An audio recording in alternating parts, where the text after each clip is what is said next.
यो चाहिँ पेन्टेक्स 2500 सिरिजको यो टोटल स्टेसनमा चाहिँ कसरी डिटेलिङको लागि डेटा स्टोर गर्ने, डिटेलिङको लागि इनिशियल सेटअप कसरी गर्ने भन्ने बारेमा भयो। पहिला चाहिँ टोटल स्टेसनलाई अन गरेपछि यहाँ फर्स्टमा चाहिँ यस्तो इन्टरफेस देखाउँछ।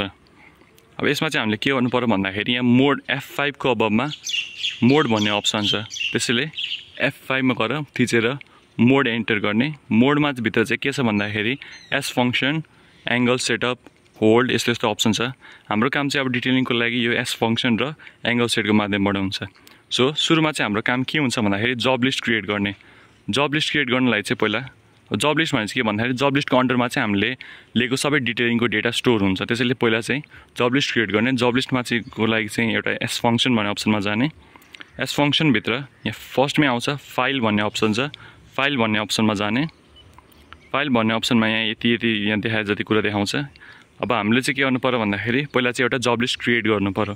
जब लिस्ट क्रिएट गर्नु पर्यो। त्यसैले हामीले चाहिँ पहिला के गर्छ भन्दाखेरि यहाँ क्रिएट भन्ने अप्सनमा गएर सिलेक्ट गर्छौँ र उसले चाहिँ तपाईले अब क्रिएट गर्न खोज्नु भएको जब लिस्टको नाम एन्ट्री गर्न लाउँछ। अब जे पनि राख्नु भयो। हाम्रो चाहिँ 18 ग्रुपको डे 2 को डिटेलिङ काम भएकोले गर्दा यो नाम राखेको छौँ। अब यहाँ नेम एन्ट्री गर्न चाहिँ यो पुरानो किप्याडको फर्ममा छ। त्यसैले यहाँ मल्टिपल टाइम्स थिचेर यो चाहिएको लेटरहरू एन्ट्री गर्ने हो। नेम चाहिँ नेम आफूले चाहेको नेम एन्ट्री भएपछि के गर्ने भन्दाखेरि यहाँ एन्टर गर्ने। त्यसो गरेपछि एउटा जब लिस्ट क्रिएट भयो। जब लिस्ट क्रिएट भएपछि अब त्यही जब लिस्टको अन्डरमा हामीले डेटा स्टोर गर्नु छ। त्यसैले पहिला काम थाल्नु अगाडि चाहिँ त्यो जब लिस्टमा सिलेक्ट गर्नु पर्यो। त्यसैले यहाँ सिलेक्ट भन्ने अप्सन छ। सिलेक्ट भन्ने अप्सनमा एन्टर गरेपछि यहाँ जब लिस्ट सर्च आउँछ। जब लिस्ट सर्च गर्ने। त्यसमा चाहिँ अहिलेसम्म क्रिएट भएको सबै जब लिस्टको नेमहरू देखाउँछ। अब हामीले क्रिएट गरेको जब लिस्ट अहिले भर्खरैको भनेको 18 डे 2 भयो। त्यसैले चाहिँ 18 डे 2 मा सिलेक्ट गर्ने। अब यो अलरेडी यो 18 डे 2 मा सिलेक्ट भएर बस्छ सधैँ यो अहिलेसम्म काम गरुन्जेल चाहिँ। अब लिएको अहिले सबै लिएको डेटाहरू पनि यही जब लिस्टको अन्डरमा सिलेक्ट भएको जब लिस्टको अन्डरमा बस्छ सबै डेटाहरू।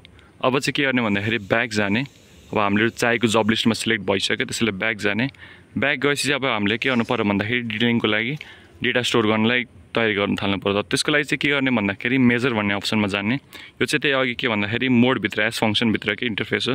जस्तै यो भनेको सबसे बाहिरको इन्टरफेस यो भयो। त्यसपछि मोडमा गएर अघि हामी एस फंक्सनमा गयौँ। अघि फाइल क्रिएट गर्न फाइलमा गयौँ। त्यसैले अब मेजर गर्नको लागि चाहिँ मेजरमा थिच्नु पर्यो।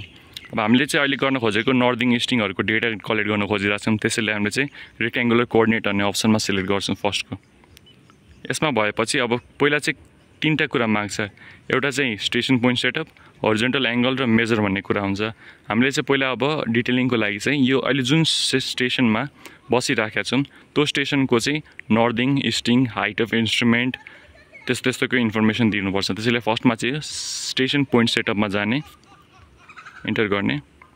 यसमा चाहिँ यसले के माग्छ भन्दाखेरि पिएन, नर्दिङ, इस्टिङ, आरएल, इन्स्ट्रुमेन्ट हाइट माग्छ। अब पिएनमा चाहिँ 1 2 3 यस्तो नम्बर्सहरू दिनुपर्छ। तर हरेक स्टेसनको लागि चाहिँ एउटा युनिक पिएन हुनुपर्छ। नत्र फेरि सेम पिएन राख्यो भने चाहिँ पुरानो पिएनको डेटा चाहिँ ओभरराइड हुन्छ। त्यसैले चाहिँ एउटा डिफ्रेन्ट स्टेसनमा काम गर्दा पिएनको नाम चाहिँ डिफ्रेन्ट स्टोर गर्नु हैन आफूले बुझ्ने गरी। अब यहाँ पिएनको लागि चाहिँ जस्तै एन्टर गर्ने। एन्टर गरेपछि जस्तै ल मैले के गरेँ भन्दाखेरि 0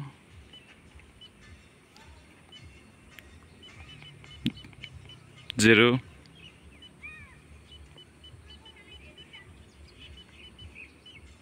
2 राख्थेँ है त। ल यो चाहिँ आज यो स्टेसनको लागि मैले पिएन दिएँ।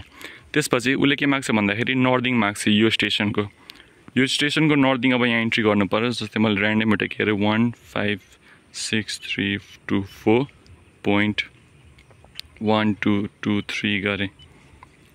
यो चाहिँ यसको लागि नर्दिङ दिएँ मैले एउटा ऱ्यान्डम। यसपछि इस्टिङ माग्छ। इस्टिङको लागि पनि समथिङ केही दिने, नम्बर दिने, ऱ्यान्डम होइन यो स्टेसनको लागि जे हो त्यही दिनु पर्यो। त्यसपछि आरएल दिनु पर्यो। यो स्टेसनको आरएल अब फ्लाइ लेभलिङबाट कलेक्ट भएको डेटाको बाट आएको आरएल चाहिँ यहाँ एन्ट्री गर्नु पर्यो 1315.125। यो भएपछि अब यो इन्स्ट्रुमेन्ट हाइट पनि मेजर गर्नु पर्यो। इन्स्ट्रुमेन्ट हाइट मेजर गरेर यहाँ तल गाडीको पेगदेखि इन्स्ट्रुमेन्टसम्मको हाइट मेजर गर्ने अनि यहाँ एन्ट्री गर्ने। फर इक्जाम्पल मैले जस्ताको त्यस्तै छोड्दै यो भनेको 1.430 एन्टर गर्दै। त्यसपछि पीसी माग्छ। अब यसमा चाहिँ सक्दो यो कुन स्टेसन हो यस्तोको बारेमा डिटेल दिँदा हुन्छ। जस्तै यो स्टेसनमा बसिराखेको चाहिँ M12 हो, मैले यसको नाम M12 छोड्दै एन्टर गरेँ हैन।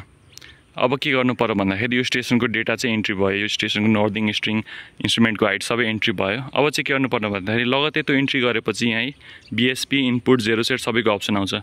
अब हामीले के गर्नु पर्यो भन्दाखेरि डेटा कलेक्ट गर्न चाहिँ यो स्टेसनको इन्फर्मेसन त दियौँ, यसभन्दा बाहेक अझै एउटा रेफरेन्स स्टेसनको लागि को इन्फर्मेसन दिनुपर्छ, यहाँ इन्ट्री गर्नुपर्छ। त्यसैले यहाँ BSPमा जाने, BSPमा गएर पनि त्यही सेम इन्टरफेस आउँछ, PN नर्दिङ स्ट्रिङ। अब यो चाहिँ एडजेसेन्ट कुनै स्टेसन जुनको चाहिँ हामीसँग डाटा छ, जुनको चाहिँ नर्दिङ स्ट्रिङ अभाइलेबल छ, त्यसको डेटा दिनु पऱ्यो।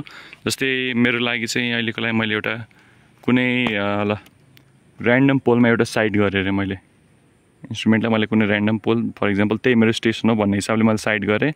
अनि त्यो साइड गरेपछि मैले के गरेँ भन्दाखेरि त्यसको मलाई अलरेडी डाटा थाहा छ, त्यसैले त्यसको डाटा चाहिँ एन्ट्री गर्नु पऱ्यो।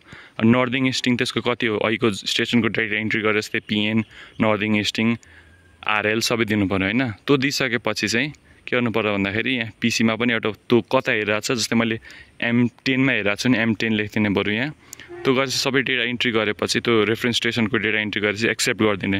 एक्सेप्ट गरेपछि चाहिँ के गर्नु पर्यो भन्दाखेरि रेफरेन्स जसको डाटा दिएँ मैले भर्खर त्यसमा चाहिँ हामीले एम गर्नु पऱ्यो इन्स्ट्रुमेन्टले त्यहाँ एम गरेपछि चाहिँ मेजर गर्नु पऱ्यो, एन्टर थिच्नु पऱ्यो हैन।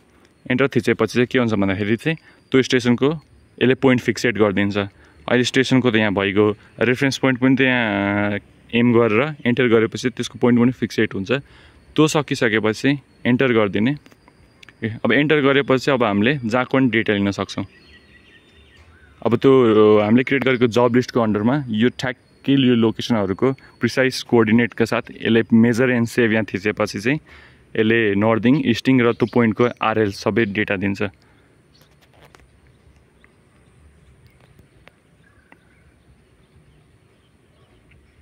अब यसभित्र पनि केही चेन्ज गर्नु पर्यो भने चाहिँ डेटा लिँदा लिँदै जस्तै कुनै डिटेलिङको डेटाको लागि चाहिँ केही चेन्ज गर्नुपर्छ, जस्तै प्रिजम हाइट चेन्ज गर्नु पऱ्यो भने अरू अब जस्तै रिमार्क्स चेन्ज गर्नु पऱ्यो, वालको लिइरहेको छैन वाल लेख्नु पऱ्यो, अर्को पोलको लिइरहेको छैन पोल लेख्नु पऱ्यो भने यहाँ चाहिँ के गर्छ यो गरिसकेपछि यहाँ एडिट भन्ने अप्सन आउँछ।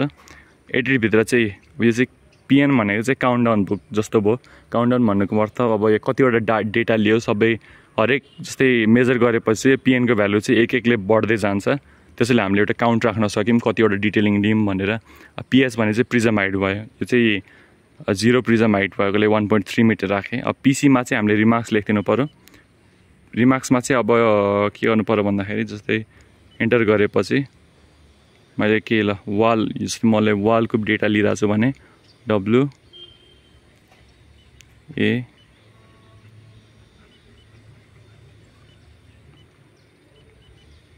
ल वाल भने एन्ट्री गरेँ। अब वाल भनेर यो रिमार्क्स सेभ हुन्छ, अरू सबै थोक भइसक्यो। यसपछि चाहिँ हरेक डिटेलिङको डाटा मेजर एन्ड सेभ गर्दै अब वालको नाममा रिमार्क्स काउन्टरमा सेभ हुन्छ।